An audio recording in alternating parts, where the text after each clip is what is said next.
going on? Cues with the Beauts, cues with the Beauts, beep, beep, beep, beep, cues with the Beauts. There is zero interaction from my co-hosts and cohorts here. Thank you. Sorry, I was guys. reading an important email. Alexis is on her phone. Fred is giving me that grim look that he always does. I knew you were going to do it. I was giving you your time to shine. That's what I was doing. This all I stays didn't want to in. interrupt. Welcome to this week's Cues. I had coffee, guys. Welcome to this week's Cues with the Beauts. A lot of really good stuff. I'm actually super excited to dive into these questions, Fred, because they are good. I think this first one, especially excited about because I had my own internal conversation in my head yesterday, saving it all for this moment. So without further ado, here are this week's Cues with the Beauts. Well, here's the big moment that you're working up to. This first question's from Brian C. Should the Wild go for Eichel? What would it take to land?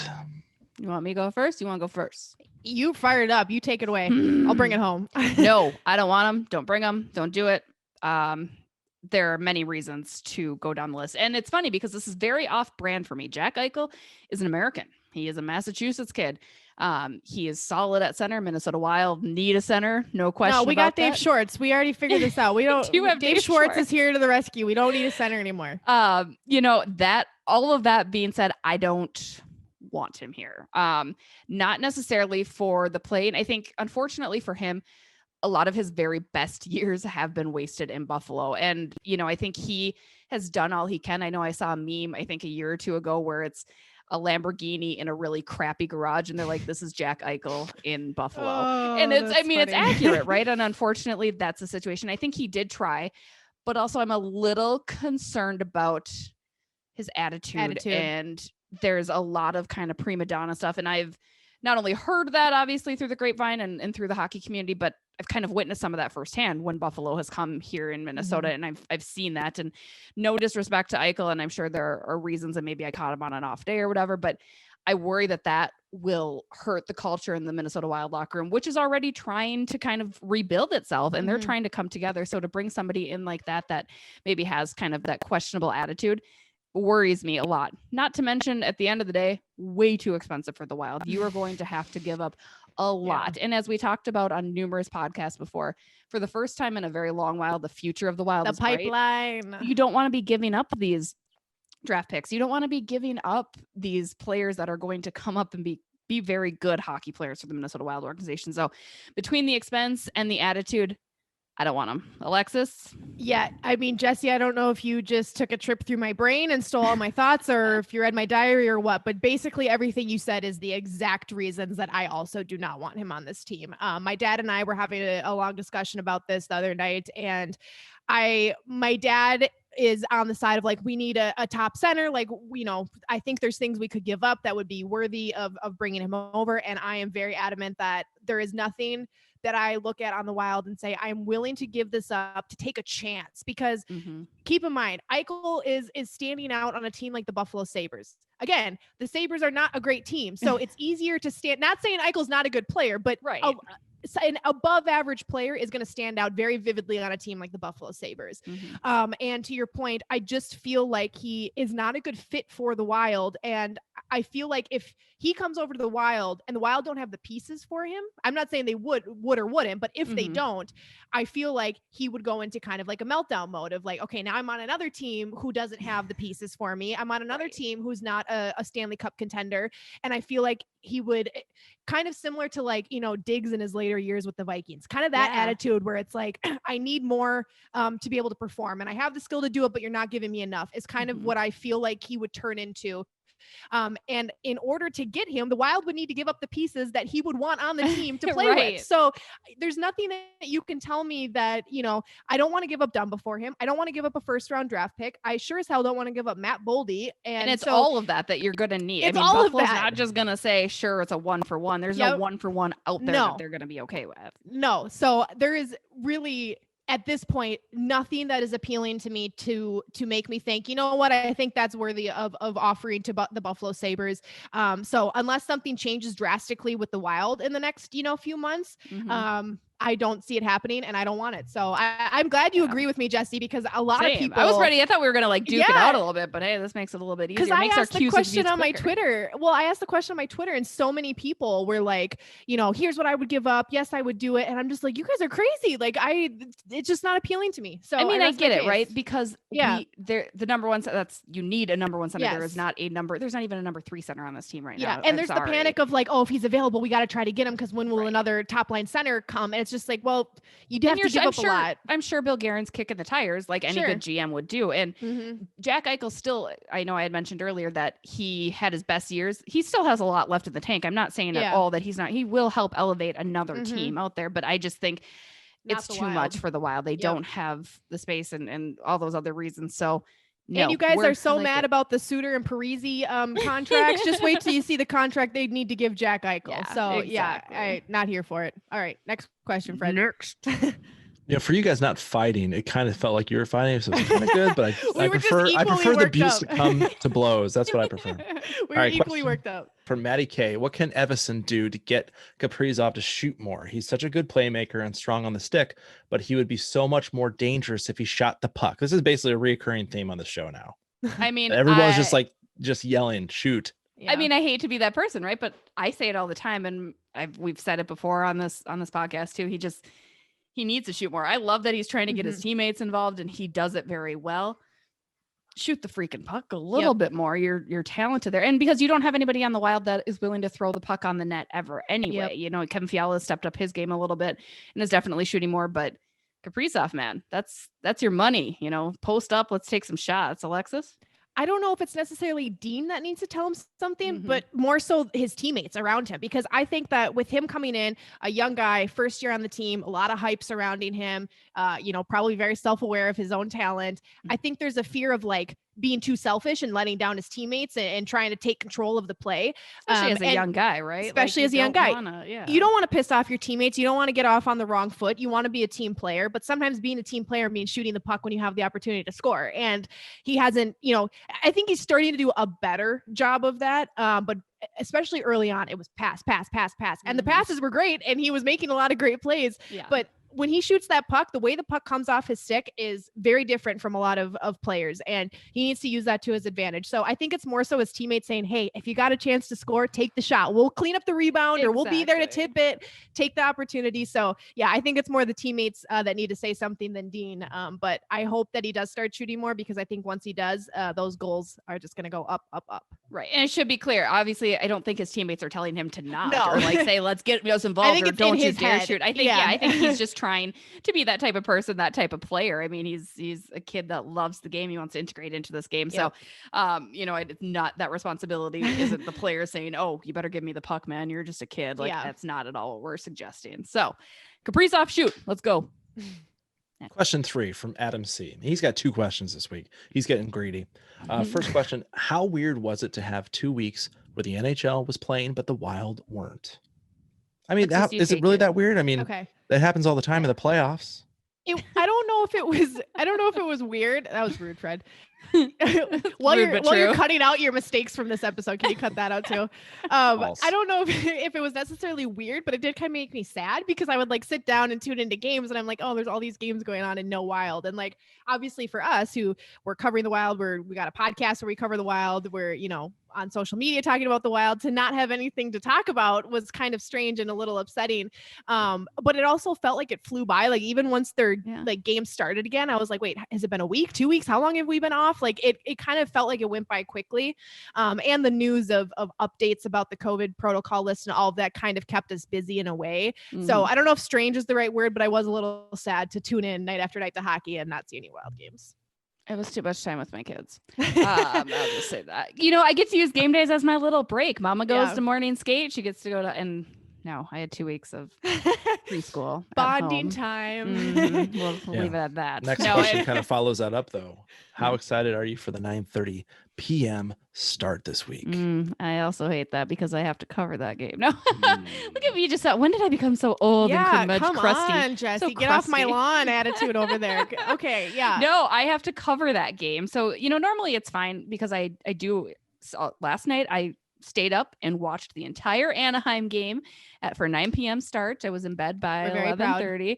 A 9:30 puck drop with me being on deadline and at the buzzer means it's probably looking at like a midnight to 1 o'clock. Yeah, if not later, depending, which isn't great when you have kids that want to get up at 6:30 every day and they don't care that you were awake the night Have you before. Tried telling them that they need to sleep later? I don't know anything about parenting, but that's what I would do. This is what I've been doing lately because it's still dark out. I'm like, it's still nighttime. I need to go back to sleep. And sometimes it works, sometimes it doesn't. So I'm not thrilled, but I think everybody apparently everyone else is staying up for these games because I know I, for one, went to bed during the LA Kings game and I have not lived it down yet. I had everyone coming for me. Molesky, Micheletti, Gorgie. As they should. They all came for me. And I'm sorry I missed that 4-0 blowout by the Wild. I really am. So but I slept really well. So long story short, not excited, but I'm excited to work it and to get some money. See, I love the late games because for my work schedule, I cover high school sports. So the high school sports, I have to be at work anywhere between 5 and 6 o'clock, depending on what my role is for the production, for the broadcast for the night. Those games wrap up by the time we're done tearing down and getting ready to go home. It's 9:30. So the later the game is, the less I miss of the Wild game. So I actually enjoy, and I'm a night owl anyway, so I don't mind staying up. I don't have kids to worry about. I got nothing to worry about. I slept until 10:30 today. It was glorious. Give me the late games because I am ready for them. Because I usually will go to my parents' house to watch the game with my dad, and the high schools that I cover for the TV station that I work for are all in my like hometown. So my parents' house are like 5 minutes away from most of these places. And I literally will break down the production. I'll get in my car, drive 5 minutes, get home as fast as I can and miss the least amount as possible. I did get pulled over on my way home last night and missed both Wild goals because of it, which I'm no still ticket upset though, about. did you? What were you doing? No ticket. The cop said that I, quote, didn't come to a good enough stop at the stop sign. Been there. So yeah. It's because the white trim is optional. It was my first time in my life that I got pulled over and didn't get a ticket, so don't call it a comeback. But I did miss both Wild goals, but I still saw them win, so that was good.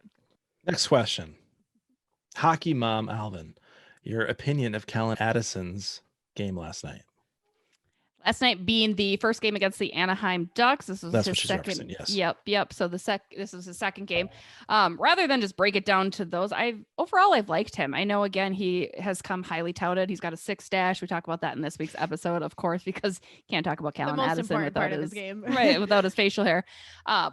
No, I like him, and I like him paired with Suter too. I think that's something Dean Evason actually had said yesterday in the post game following that game in Anaheim, that he's going to keep that pair together. So it'll be interesting to see how Addison fits in once Jonas Brodin comes back, once Brad Hunt comes back, once Carson Soucy comes back. Those 3 remain on COVID protocol as of today, which is Friday. But I so far I like it. I like what he brings to his game. I think he's confident and comfortable back on the blue line, which is always the big question with young kids, right? Especially when you're coming in to partner up with a guy like Ryan Suter, right? Yeah. Who is this legend, this veteran. And I think he's held his own, and I'm excited to see more of what he can do. Yeah, I agree 100%. I've really enjoyed the way he's played so far. Like you said, I think he looks very comfortable, which especially for defensemen, it's a harder transition into the NHL from, college hockey and other leagues and stuff than forwards. So I thought he looked great so far. And I think the biggest thing for me is so many people this whole time have been talking about, well, Kellen Addison is kind of like a different version of Matt Dumba, a lot of similar qualities. And there was this big fear of like, well, if they end up playing at the same time on the same team, are they going to be too similar? Because you do, even though a lot of what Matt Dumba does is great, you want a variety of what your defenseman can do. And so there was this concern of like, well, is he just going to be like a copy and paste of Matt Dumba?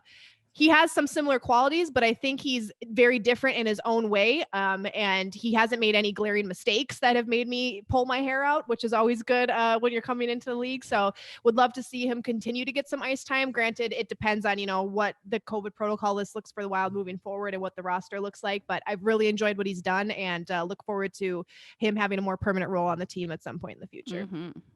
I got to ask, for his Wild portrait that he has, is that like, does he have product in that hair? That looks like he's got a perm, man. He said he's always had curly hair. We asked him that right before his debut in LA. That was like Jerry curl Minnesota media members. They're like, what do you, because he's been getting so much recognition before he even came up. People were like, what's going on with that rock style slasher hair, man? And he said he's just always had longer hair and he just is kind of going with it. Like he didn't really give a whole lot. He's a very like low key cool as a cucumber kind of dude. Wow. Like he was not, poking fun. He was just like, yeah, just got curly hair. There will be no headshot better than Kaprizov's with his hair like sticking out all different he woke ways. up out That's of the bed. best. Yeah, that's like the best like headshot I've seen in a long time. So sorry, Calen right. Addison. Next question. How would you go about getting the power play going? What would your power play lines look like? I mean, I don't know Can if you I guys go know first? this. I have two suggestions. Because Alexis and I are undefeated in our coaching. So I think this is a really good opportunity for us to also put our bid in there for another coaching experience. Yeah, Alexis, put us how are on the we going special to- teams coaching staff, honestly. Like who true. says no? That's My two ideas.